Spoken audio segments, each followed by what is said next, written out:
is KC Sports Network, proudly presented by Emprise Bank.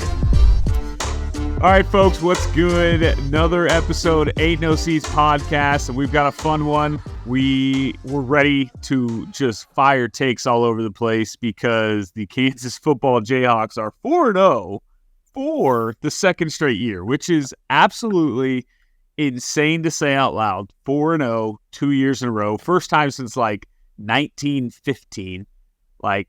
Insane. Landslide. I mean, we don't have to do the whole landslide Leipold's a legend. We've done it. We've gone over it 100 times. The guy is incredible. But boys, we're 4-0.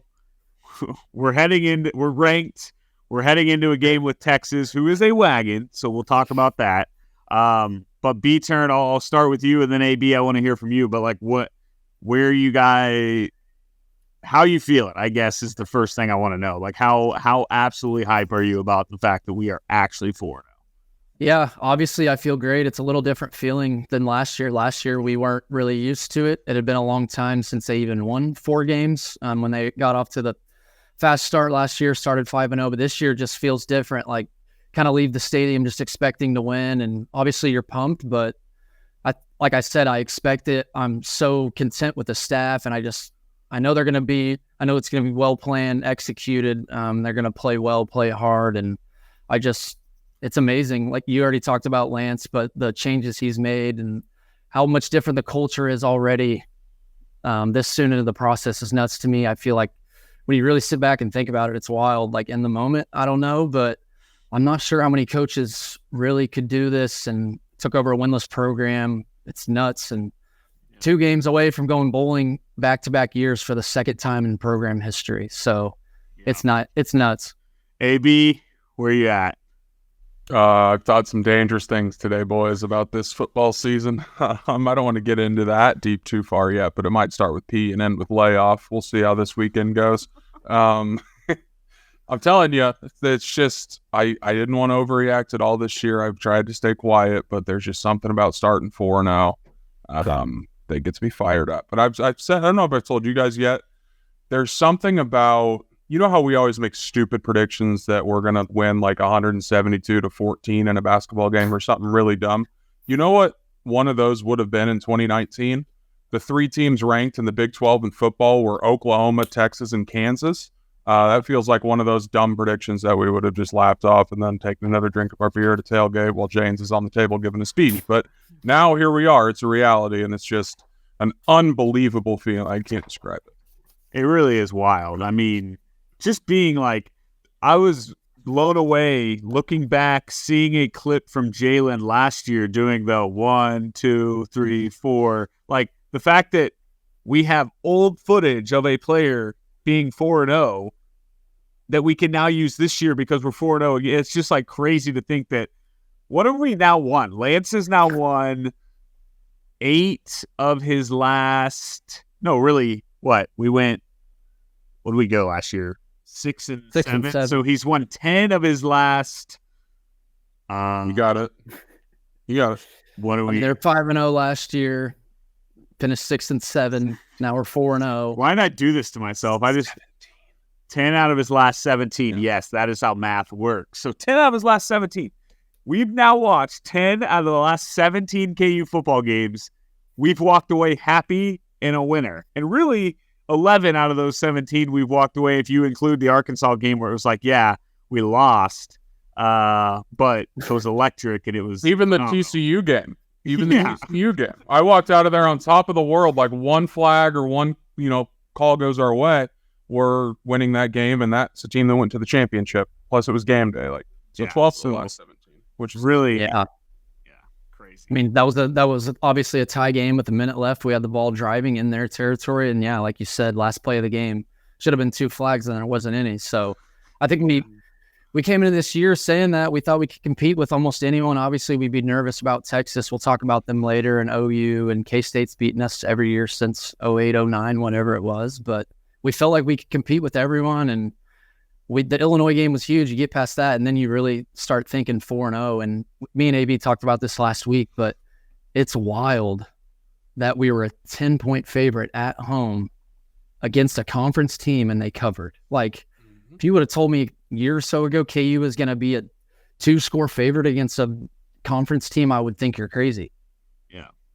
And they're covering. The thing about that is, like, it was weird showing up to the booth on Saturday 3-0, but you're showing up 3-0 being like, we better leave here 4-0. Like, it wasn't like a, man, I hope we leave here 4-0. It was like, take care of business today because we're the far better team.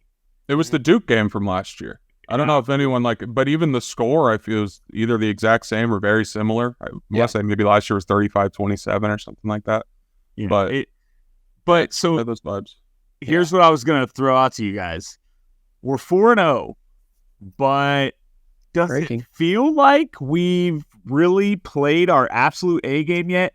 I mean, we're 4-0. No. We really haven't had to sweat for a win yet, other than Nevada, which that game was the most boring football game, most boring environment you'll ever see. I don't blame them for not playing good. You take away the Illinois first half, that was probably the best we've played so far. And outside of that, we're just handling business, but we really have not seen like what we saw week 1 through 5 last year, where the offense was just clicking. Now, maybe that's something to be concerned about, but it's not concerning to me considering we've still managed to go out and get 4 wins in that process, and I still think the best is yet to come, whereas last year, it kind of felt like, man, we maybe peaked a little early, the schedule was a little favorable. I don't know. I'm very excited about the fact that we're 4-0, and I do not think we're even close to playing our best yet. Yeah, I don't see it as a bad thing at all. I think it's a good thing. We kind of talked about this after the first few games. I mean, the Missouri State game was kind of tight, even there in the third quarter. Illinois, it was like a perfect first half, but second half they kind of let off the gas, and Illinois made it a little interesting. Nevada obviously was tied in the fourth, and then first quarter against BYU, you're obviously down at half. We're great against the run, but Slovis kind of had a pretty good half. So yeah, we haven't put 4 quarters together. I mean, we know how explosive this offense is. Like, Rye, obviously, I saw you at halftime against BYU, and I don't know if I was reading you right, but I saw a little nervousness in the eyes, and I saw a little panic. Like, maybe we might lose this game. I don't know if I'm right, but and then we talked about the offense, how it just looks a little different. It doesn't look as explosive, and it kind of makes me think that they really haven't opened up the playbook a ton, maybe. But it's crazy saying that because it's not like the offense is shitting the bed. Like, the offense is still going out there. I don't know if you guys know this, but they're number 1 in the country again on third down, converting third downs. They're 26 of 43. And when you see that, you sit back and think, like, it just reminds you, I guess, of the games. I mean, last year, JD picking up third downs against Houston. This year, they're doing it again, even though they need to stop doing the get out of the huddle and run to the O-line and fall hard every time. But yeah, the offense is still really good, and that's crazy that we don't think they're as explosive, which I think our fans would agree. But our offense is still putting up numbers, moving the ball. I think we left some points out there in every game so far. So, yeah. AB, you have any thoughts on, I mean, are we playing our B game right now? Are we playing our A- game? Like, where do you think this team is at in comparison to where they could be by the end of the year? It's kind of like the Chiefs in a weird way. Like, before yesterday, it was like, wow, the defense has looked really damn good, and we just have to worry about the offense figuring it out more. It's kind of in a way how I feel about KU. I don't know if you guys saw this. It was all over Twitter yesterday. Right now, KU has the 21st ranked defense in the country, which is second in the Big 12, and they have the number 1 ranked special teams unit in the country, which, coming off of last year, feels impossible. Shout out to Sean Snyder. Family legend, baby. Family legend. I mean, that's just a Kansas family right there. Went to the real. If it's, I mean, people can say, oh, Illinois and BYU, like, wait till you start playing real offenses. Those defensive numbers will go down. Look at the schedule. I'm sorry, but other than Texas this weekend, find me a game where you're terrified of the offense coming in. That's going to be much better than Illinois or BYU. So, like, sure, maybe it's inflated a little bit, but it's not like it's going to get much tougher for the majority of the games. Like, are you scared of Oklahoma State? Or are you scared of Iowa State? Like, no. There's in Oklahoma scored 20 points against a bad Cincinnati defense the other day. Like, they're just, I don't know that there's a bigger test coming outside of this weekend in Austin as far as the defense goes. No, it really is crazy. Like, I don't. OU maybe. OU will be Texas is better though offensively. But it is nuts when you look out the rest of the season. You assume Texas lost. You assume an OU loss. But there's nobody on this schedule that terrifies me anymore other than those two teams. And OU does not terrify me one bit. I absolutely think KU will be in that game in the fourth quarter in Lawrence here in a few weeks or in a month or whatever that game is. But it is crazy. The Big 12 is not what we've seen it before. There's no reason to think we shouldn't go win at Oklahoma State. Now, Oklahoma State, I think, is going to keep improving. They're not going to be South Alabama bad like they were. But we beat them last year, and I know they were banged up, but I don't know. Like you said, AB, everyone keeps, and you see it a little bit with K-State fans, like, oh, it's just easy schedule again. Like, of course they're 4-0, but it's like, aren't we supposed to be the shitty team that everyone? Yeah, it's like AB said, the schedule's not exactly turning into just some gauntlet the rest of the way. I mean, Iowa State's still out there. Oklahoma State's still out there. Cincinnati's still out there. Like, UCF's still out there. They're banged up. I don't think they're playing with their starting quarterback right now. Like, this same thing out there. Yeah, this same thing happened last year when before the season. Me and AB talked about this last week, but I was tweeting about getting out of the Houston game, and they thought K-State fans thought I meant we were going to win, and so they all thought I was insane. They thought we would lose, obviously. Then we play Houston, beat them, and then our schedule is easy because we're winning the games. Before the year, Illinois, they would have said we're going to lose. Now we beat them, and they stink, and their quarterback stinks, and BYU's new to the conference, and they can't run the ball, and they stink. So we're supposed to just cakewalk and win every game because KU is a powerhouse football program now. So yeah, it's wild. Like you play the teams that are on the schedule, and you take care of business. And it goes back to AB's point. Like, even if you want to say, yeah, the schedule's been easy, if that's the take you want to live on, sure. But then go look at the rest of the schedule and convince yourself that KU's not going to go win 7-8 games now. Like, it's just very much, yeah. And we'll talk about our new expectations, but that's the thing. Like, it's not like we just played an easy schedule and now we've got Texas, the Michael Crabtree Texas Tech Red Raiders still to come. Like, it's not the old Big 12. We have winnable football games left. We've taken care of business in the games we needed to, and we're going to continue to probably win some more here coming up. Go ahead, B-Turn. Thank you for raising your hand. Quarterback Tyler Shuck out for the year for Texas Tech. Did you see that? Broken fibula, which is obviously sad, but he's solid.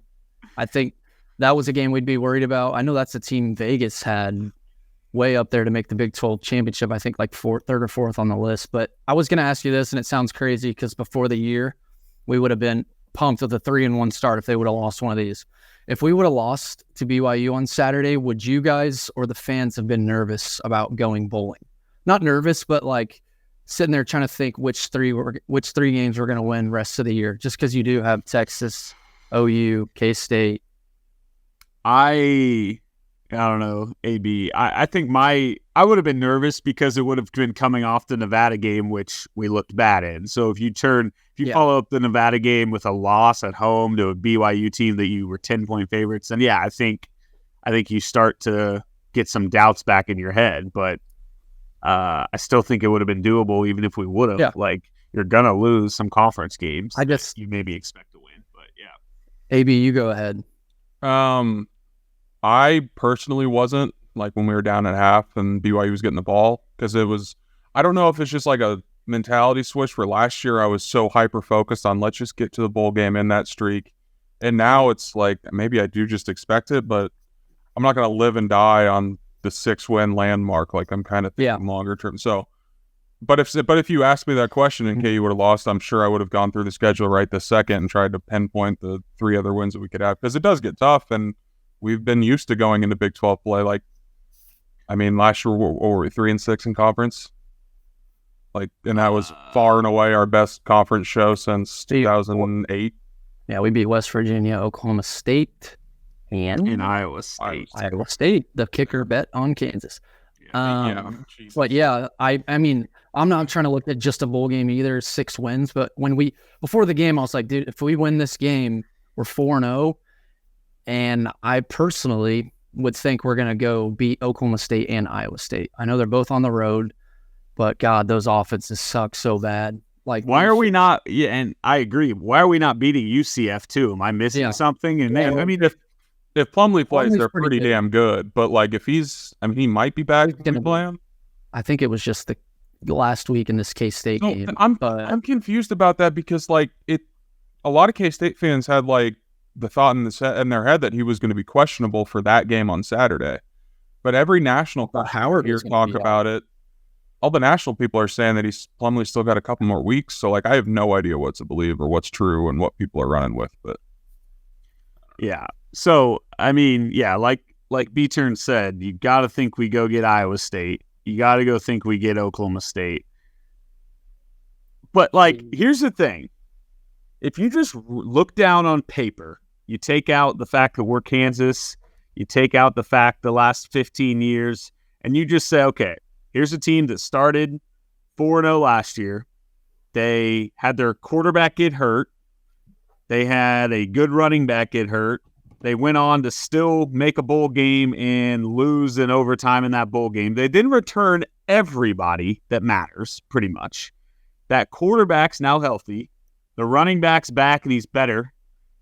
Everyone else, like, if you just look at what we're looking at on paper, it's like this team, this Kansas team, if you throw Oklahoma on them, or you throw even a name like Texas Tech or Oklahoma State, you're looking down and you're saying, why is this team not considered an actual threat to make it to Arlington and not make a playoff? I know AB, you're going to get into that, but like, no. I don't know. Like this is word for word what I was trying to tell you a month ago. Yeah. And I mean, I feel like you know what the answer is. It's the stigma behind KU football. And I was thinking exactly what you just said about everyone returning. Like you started 5-0, you're ranked, you almost beat TCU. Every KU fan in the country knew what the issue was on the team. The two things: stopping the run and special teams. Special teams might have been first thing. I mean, Borchilla, I'm sorry, but he was awful. That guy's hilarious. Him missing that kick for Vanderbilt in that game was just... but yeah, they go get Seth Keller. Special teams has looked freaking awesome through 4 games. I have zero complaints. Stopping the run, I'm not saying we've played some elite offenses. We haven't, but they've done their job. BYU, 22 carries for 9 yards. 0.4 a carry. I kept looking up at the scoreboard and seeing 0.4 a carry. I don't think I've seen that in my entire life. But we knew they didn't have a rushing attack. But yeah, we've looked great in the trenches on both sides. The defense has been great. They go fix special teams in the offseason. We got a new punter. And Leipold's just incredible at adapting. And it's just like we talked about that when we hired him. Buffalo 1 year with their personnel, they led the MAC in passing. The next year with their personnel, they led the MAC in rushing. And they went like 10-2. They were ranked. So yeah, he's incredible. It literally makes me chuckle thinking about how good Lance Leipold is. See, you were on this episode, we talked about it, but someone tweeted about Leipold being one of the best coaches in the Big 12, which he is. And someone was like, what has he done? It was like a big account too. It was like, what has he done to prove that he's one of the best coaches in the Big 12? And it's like, does he need to make conference titles at Kansas 2 years in? Does he need to make the playoff? Does he need to win double-digit games? Like, he is clearly one of the best coaches in the league and in the country. Yeah, it's a no-brainer. Okay, we got to take a quick break, though. When we come back, we can continue to praise Lance Leipold, but we also got to talk about my guy, Kobe Bryant. We got to make sure we talk about that because that hit was electric. So, quick break, and let's talk home field, though, boys. I mean, B-Turn's repping it. I just got a package a few weeks ago. I've got another one on the way. The hoodies, phenomenal. I mean, it's hoodie season, by the way. Very much hoodie season, even though a little hot in Lawrence on Saturday. Would have definitely preferred a little cooler, so I could rock one of the new hoodies. But home field, they always deliver. We talk about them all the time. They're premium collegiate apparel brand. They're based in Indianapolis. We always joke, doesn't matter if it's your favorite team or Idaho, they're going to put out fire gear that you're going to be like, I'm down. I think I like that team now. So we love Home Field. Their shirts are soft. Their hoodies are fantastic. The crew necks are even great. Crew necks, they understand what the fans want. You get these other big brands. I'm not going to say them. You get the big brands. They don't know what the fans want. Home Field does. Home Field delivers. They gave us circus font. They give you the old school look. They give you everything you want. They're the best. They're fantastic. Go to homefieldapparel.com. They've got a wide selection. So even if you're not a KU fan and you're tuning in because you're confused on why KU football is now an absolute juggernaut, they'll probably have, BYU fans. They probably have fire gear for you. I hope they do. I don't know. The guest I had on to talk about BYU is a huge Home Field guy, has a bunch of stuff. Yep. Can you imagine Bill Self talking about soft? Oh, yeah. Home Field shirts? Wow, these are soft. These are soft. Yeah, so go check them out. Homefieldapparel.com. Go give them a look. We promise you won't regret it. So shout out Home Field. Thanks for listening to KC Sports Network. Make sure you download our new app. Find it on the App Store or Google Play. Just search KC Sports Network. Okay, so I said I wanted to talk, and I mean, BYU game, we've kind of mentioned some major things about it. The defense was huge. I mean, exactly what you want to see. Luke Grimm did his thing. Luke Grimm's great. JD's great. But the guy we got to talk about, who's having just an absurd season, is Kobe Bryant. But what I really wanted to talk about, B-Turn, you were in the booth on Saturday. I think outside of the Highshaw run against TCU last year, do you think the pop the crowd made when Bryant did that, it might have been better than the Highshaw, because, I mean, that was as good of a just crowd pop that I've heard in the booth and maybe ever. We have not seen, if you got to go back to the Reesing days to even compare to it. But, like, that was just such a huge play, set the tone early, and I got to think that's part of why you saw the defense play pretty good Saturday. Yeah, and it's one of the best hits I've seen. I mean, as a KU fan, maybe the best ever. So it was especially huge. We had the ball before that. We were driving. We had 4th and inches. We do the hurry up to the offensive line, false start, don't get it. So you left points there, and then they run a reverse, and Kobe nails them and then scoops it and scores. I was kind of caught up on looking for a flag because I'm just always expecting refs to call like targeting or something. I don't know if it was or not, but I was kind of locked in making sure there wasn't a flag. I was pumped. That was amazing. And Kobe was targeted 3 times on Saturday, gave up 1 catch, had a forced fumble, recovered fumble, touchdown, and he had a pick that I thought he was going to run back for a second where he turned and went the other direction. But yeah, he's incredible, and that hit was awesome. He kind of did the same thing against Illinois where they did call the targeting. He's just so good, and like that's the thing that, and AB, you were all about it, but even that was what I was saying in the offseason. It's like we're returning all these guys, and they're all going to get better. Like, they're not just going to be what they were last year. He was an all-conference Big 12 defensive player, and he spent an entire offseason with this staff, really the best staff. Like, I don't know. Like, it makes sense that you're seeing guys like him and Devin Neal. Like, they're taking a huge step to where it's not just like they're the guys that we get back from a team that won 6 games last year. They are, but they're the better version of those guys. And like, that's why I feel like the expectations are not crazy. And we'll talk about this. Like, it's not crazy to say this team can go win whatever you want to say, AB, 8, 9. I don't know. But it's just awesome because, like, and we can talk about Devin Neal. That guy's going to make so much money in the NFL. So it was probably Kobe Bryant. I don't know. I don't know much about Kobe Bryant's like NFL options, but he's having an incredible season. And those guys, the step they've taken, number 1 pick. It just makes you very, very, very excited for the next. How many weeks we got left? 8. We had 8. Well, excuse me. We've got 10 games remaining. And yeah, bye week. Okay. I've got something on another KU defensive player. Now you guys can tell me if I'm crazy, Is Austin Booker the most underrated player on the roster? He is a monster. He's been so good. Right. Do you know what we're talking about? Huh? Do you know what we're talking about?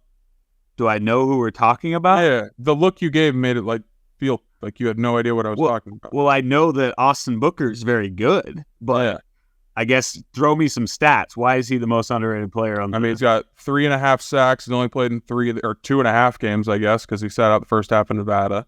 He had 7 tackles. Leading tackler on Saturday. Yeah, 2.5 tackles for loss. One of the big questions, we talk pass rush, rush defense and special teams, and then pass rush to me was the third one going into the year. And we lost Lonnie Phelps. We were a little bummed when he left.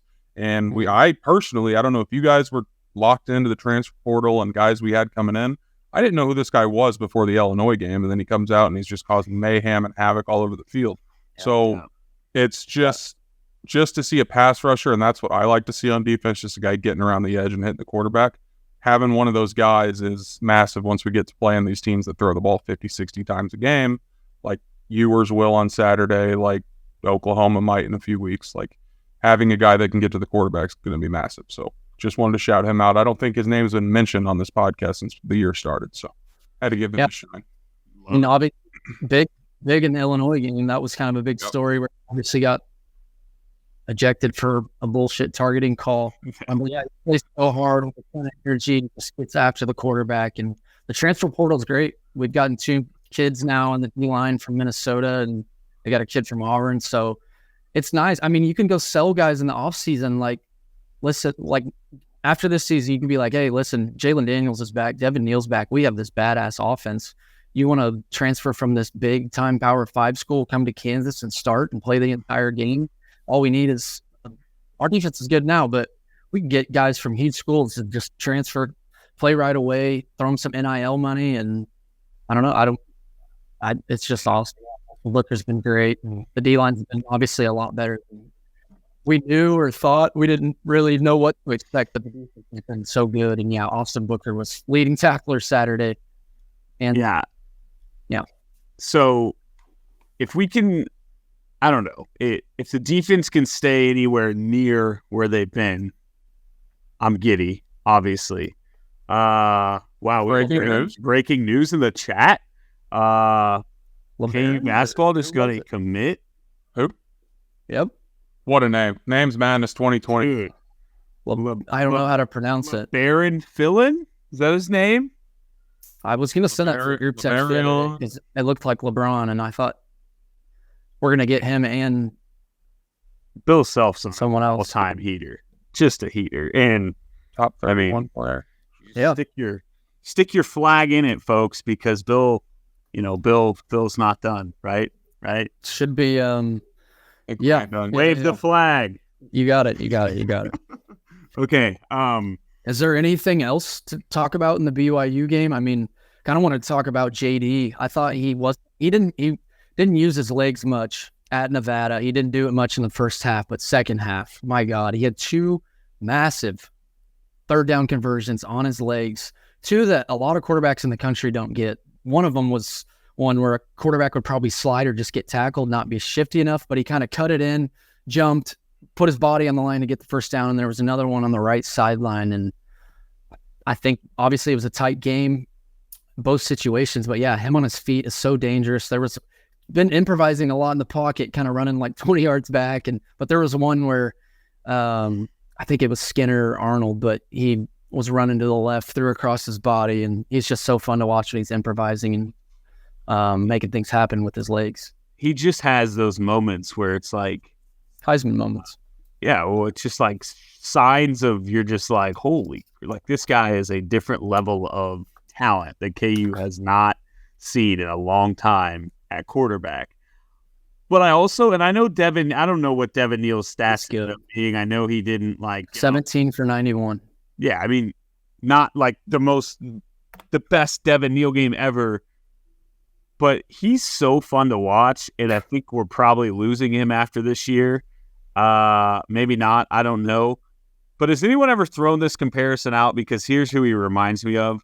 The way he's like, and he started doing it a little more this year, I think. The way he like gets the ball and kind of sits behind the line and waits for something to open up, Le'Veon Bell. He screamed Le'Veon Bell. Kane's dad said that at the game Saturday. Dude, he's that doing Steelers that. running back that would just pop around in the backfield and then boom. Yeah, that's Le'Veon funny Bell. because that's what Trust. Yeah, he's gotten better. And I know he's kind of done that, but he's gotten better at it where he just kind of sits back there. He's patient.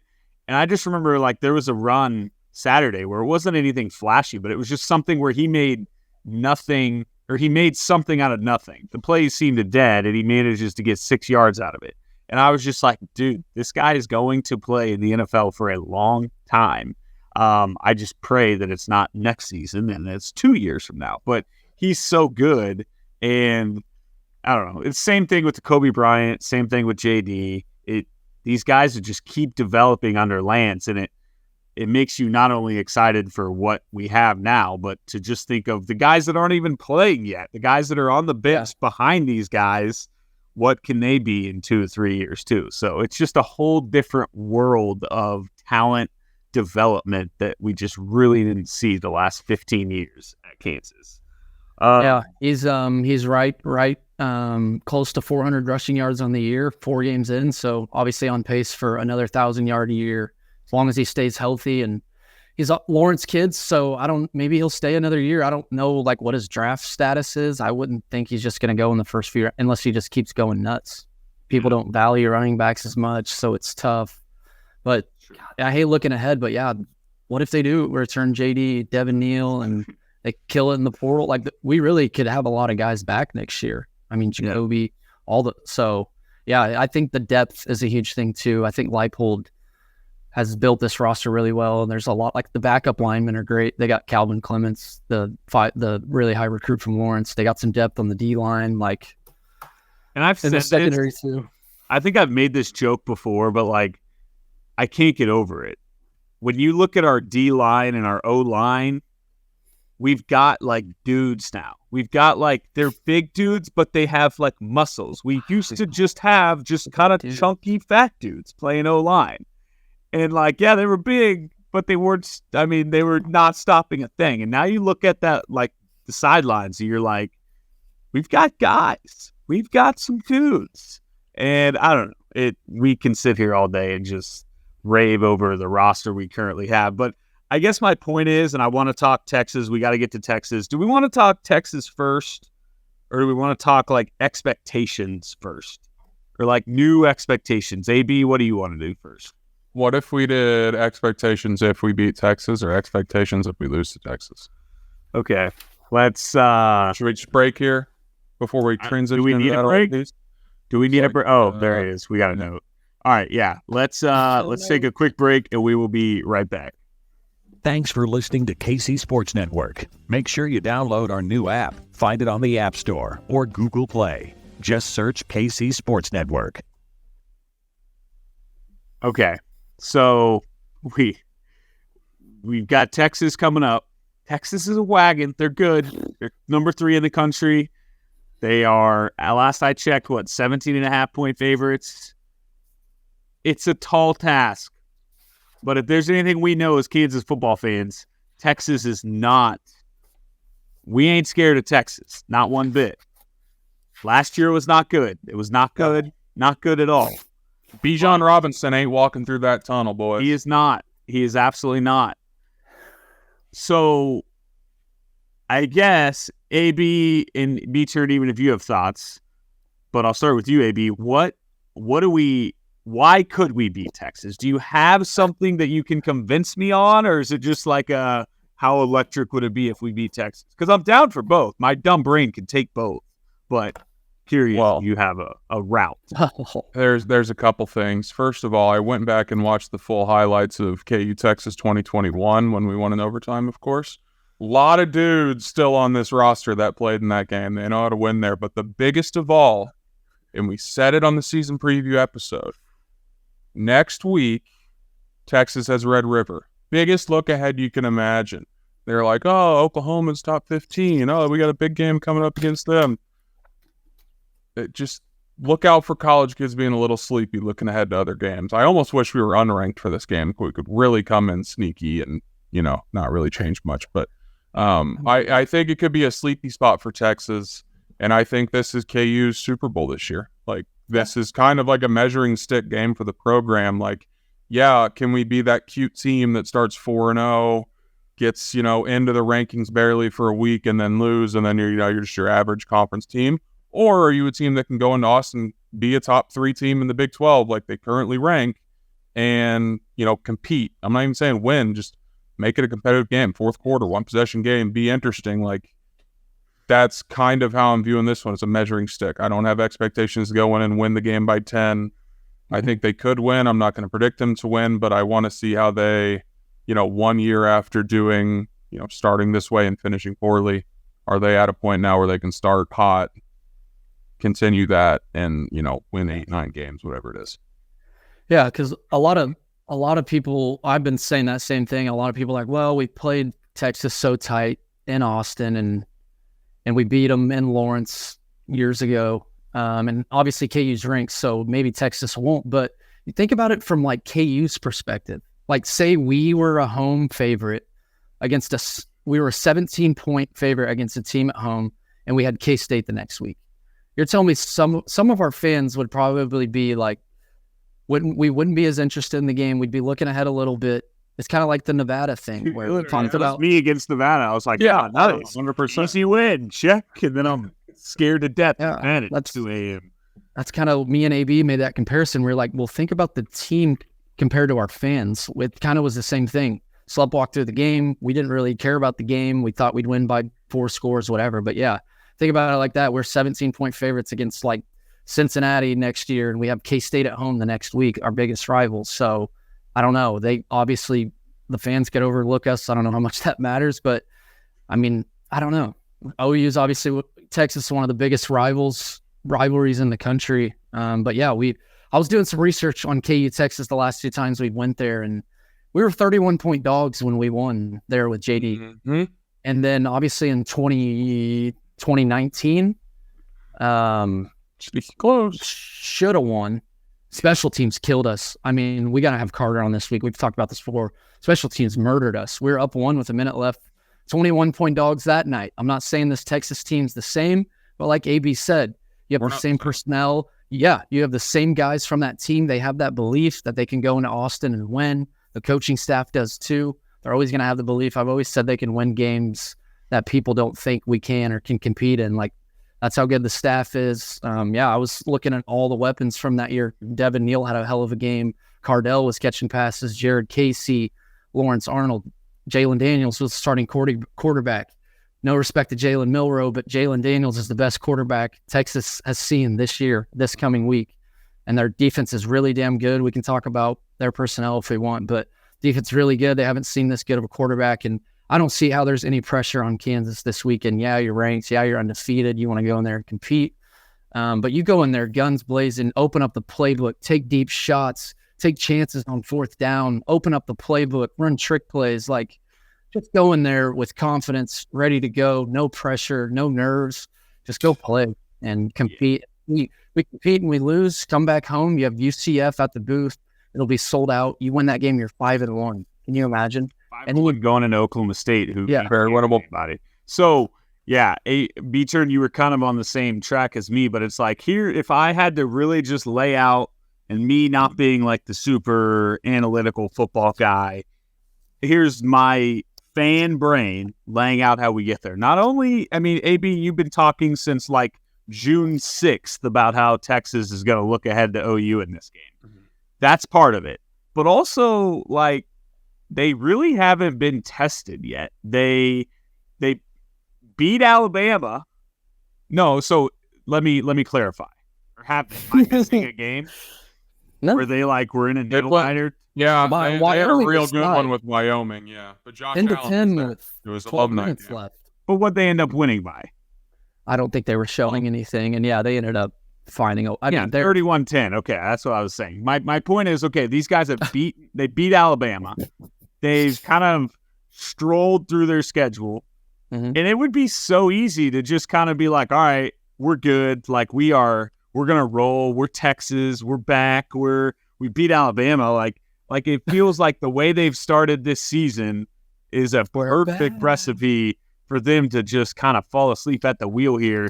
And then, boom, Jalen Daniels, Andy Kotelnicki, like you just said, B-Turn, they come out and you see one of those, a playbook like we saw early in the year last year, Houston, Westfall, where we just punch you in the mouth and you don't even know what happened to you.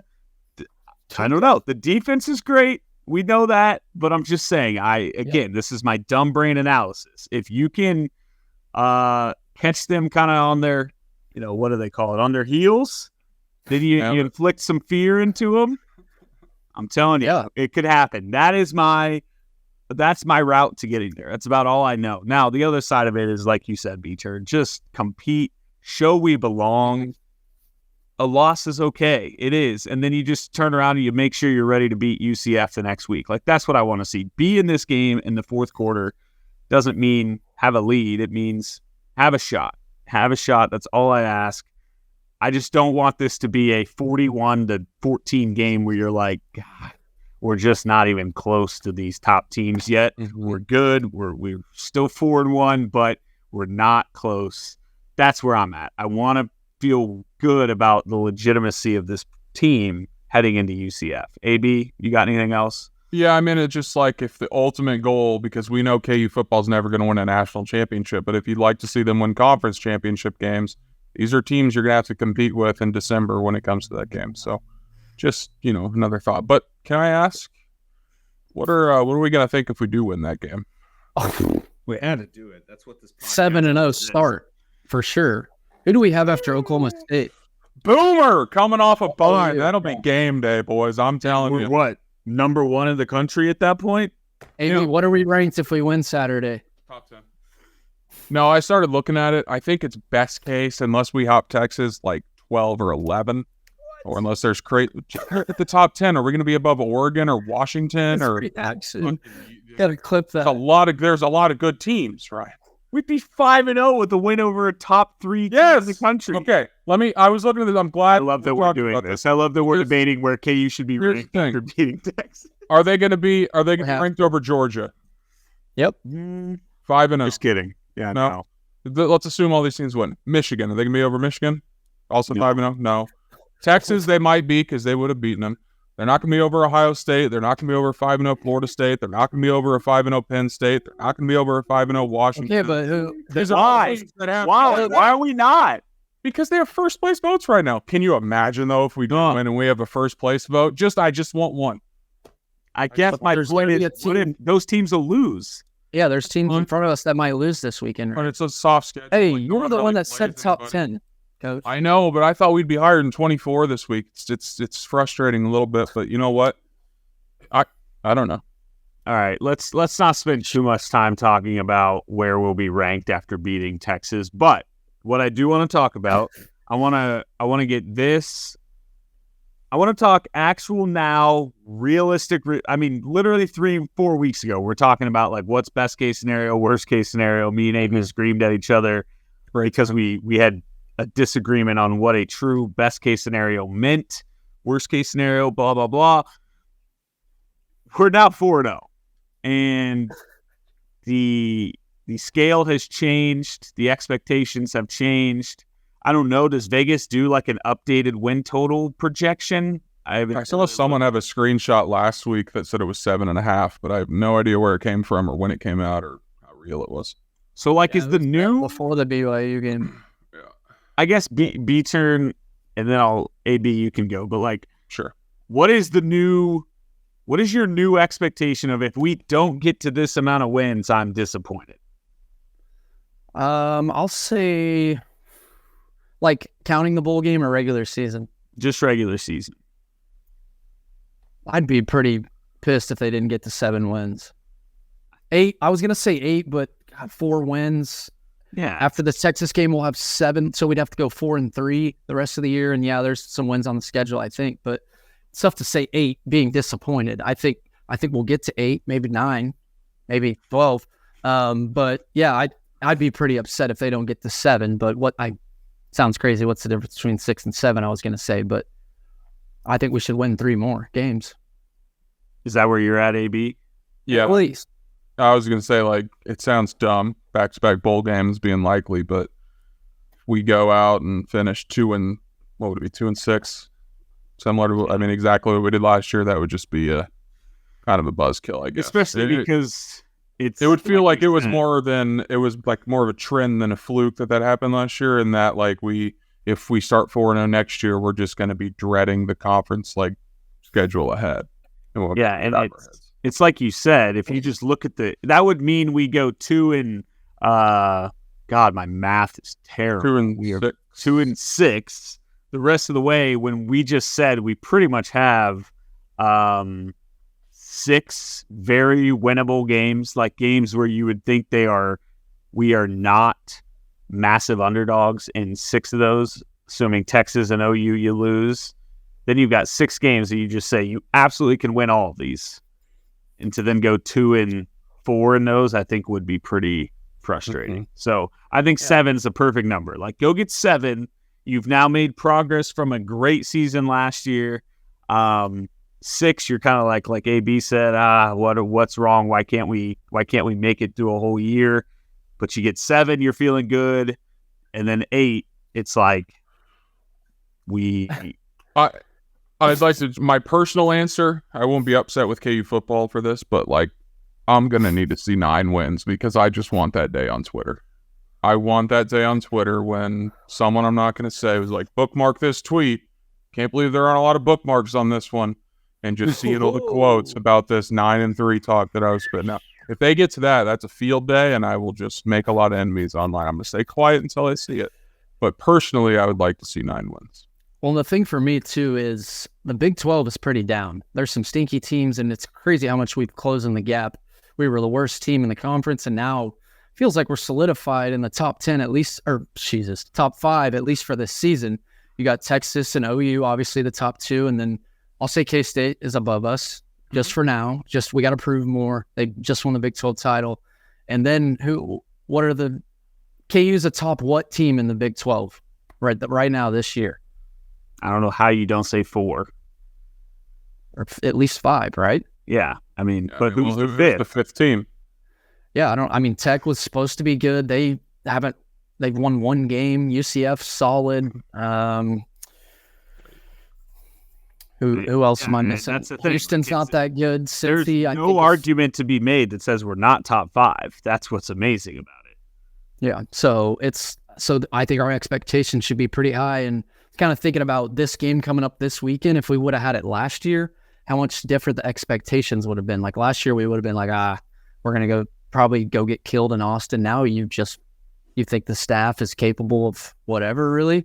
And they can go in there and compete. We got the guys, we got the personnel, we got the explosive offense, the play caller. So I think the expectations are crazy. And I was literally thinking during the show last year when we started 4-0, we were probably cheesing the whole episode through the roof. I don't think it's us getting older. I think it's with the excitement. I think it's we kind of expect this. I'm not saying we expect to go undefeated, but it just seems like, the staff. We have been teasing this entire episode though a little bit. So. I feel like we would have been way more excited, but it's not even that. It's just the BYU game was just take care of business. I was shaking hands as we walked out of the booth, good win, boys. That's what you do. It wasn't a storm the field type situation. It was just yep, we're flat out better than BYU, and there was no doubt, and we'll see you next week. It's crazy. So I don't know. I just, the more I watch this team, the more I think about, and I keep saying it, but the talent we have on this team that was playing in big games last year. Yeah, I'm just going to walk you through my head here. I think we're going to be heading into that game October 28th against OU. We're going to be 6-1, boys. I think we are. We're going to beat UCF at home, and then we're going to go win at Oklahoma State. We're going to be 6-1. And my prediction on the show before the season was that we're going to beat OU. So maybe, I don't know. I don't feel good about us beating OU and going into 7-1, so I hate that. But either way, I feel really good about us being at 6 wins with a lot of winnable games left. You still have Iowa State at that point. You still have Texas Tech at that point. You'd still have Cincinnati at that point. And you'd have K-State. And K-State's good. They're always going to be good, but K-State is not a wagon at all. We'll cross that bridge when we get there. Yeah, I'll tell you what, I'm excited. Yeah, doesn't it feel good saying the 6-1 thing? I mean, it's just like last year. I feel like we were nervous to fire off crazy takes. I know we talked about Arlington last year a little bit, but it just felt different last year. Now I feel like you say that opposing fan bases like wouldn't think that it's crazy. 6-1, But like you beat a UCF and you beat a Oklahoma State who lost 33-6 to South Alabama or whoever it was at home. So yeah, it doesn't even sound crazy anymore. And I feel confident and comfortable saying nearly whatever about this program right now. So, and we probably got to wrap up here in a second, but AB, are we, so let's say we compete with Texas. Let's say we lose 31-24. It's fine. Whatever. Sure. You move on. Are we favored against UCF at home? And then are we favored against Oklahoma State at Oklahoma State? Like, I don't even know what to expect. UCF, I guess, I watched them Saturday. That's all I know about them, and they didn't have their quarterback. But I think we would be favored in both those games. Yeah, I think so too. I don't know for sure. The UCF one's tough because you don't know with Plumlee. I'd say without him, we're probably more than a touchdown favorite. With him, I say that though. I mean, they were 4-point dogs against K-State this year? Yeah, but, this past week. That's true, and they didn't have Plumlee there. But did they not expect Howard to play in that? I don't know. Yeah, that had to do with it. Probably. I think it jumped a little bit, but yeah, I guess if you're 9-point favorites against BYU, yeah, seriously. Plumlee. Yeah, sorry for all the preseason buzz on JD. It was supposed to go to Will Howard. Sorry, they got that one wrong. That's right. Yeah, 9-point favorites against BYU. So I guess what would you be against UCF with Plumlee? Maybe 4 or 5. Under a touchdown, I would think, right? I mean, UCF. I'll say closer to a field goal. I think the analytics. Yeah. I said 3. I thought 3 right away, but yeah, Malzahn, great coach, play caller. They're going to go up tempo, and Plumlee can throw it and run it on you. So, if you want the little ESPN predictor, they've got UCF as a 65% chance for UCF to win, which feels high. And then it's got KU slightly favored against Oklahoma State, which is going to be crazy to see KU favored in a conference road game. I can see it. Mike Gundy. Yeah. And Matt, I think it'll be like a touchdown favorite in Stillwater. We'll see, boys. Yes, or awful. They just lost to Iowa State, and they lost by 30 at home to South Alabama. But didn't they just win this weekend? Or did they beat Iowa State? I thought Iowa State won. Oh, my bad. No, I was there wrong. What's the new one? I didn't know West Virginia beat Tech until about 5 minutes ago. But yeah, I gotta say this is if we do beat Texas Saturday, we're all in on like Arlington, right? So, like I said, if we beat Texas Saturday, I'm all in on the playoff talk. Why would you not be?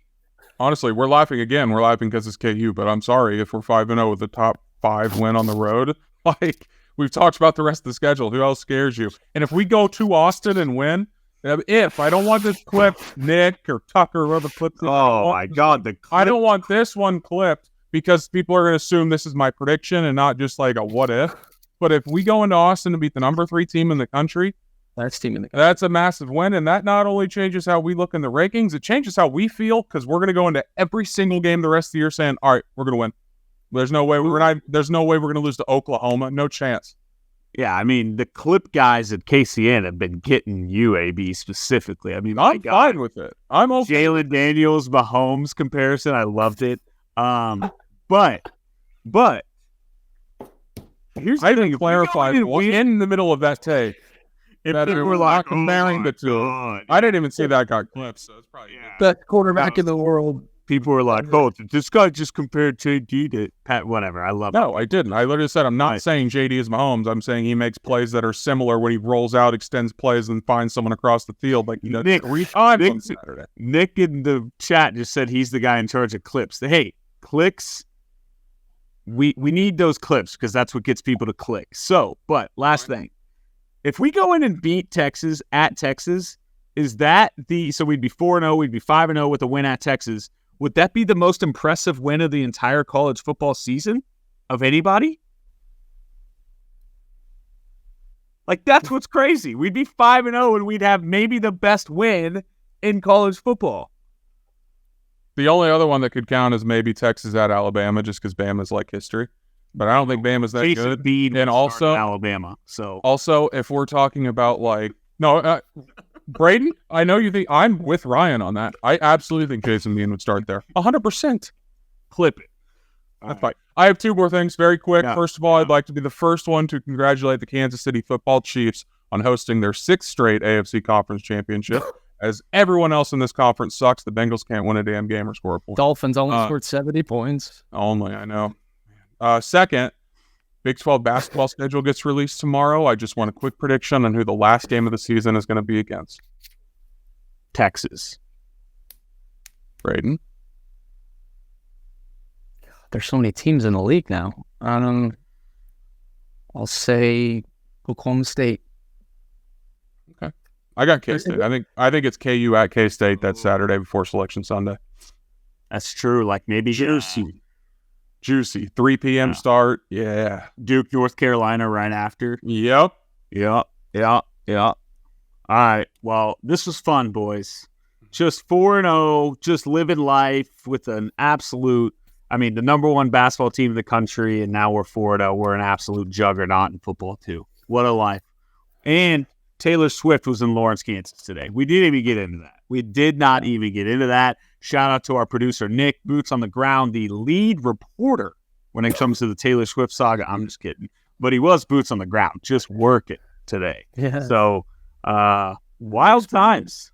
But we will be back next week, and it could be one of the most absurd episodes in Ain't No Seats history if the Kansas football Jayhawks find a way to win in Austin. But until then, we'll see you guys next week.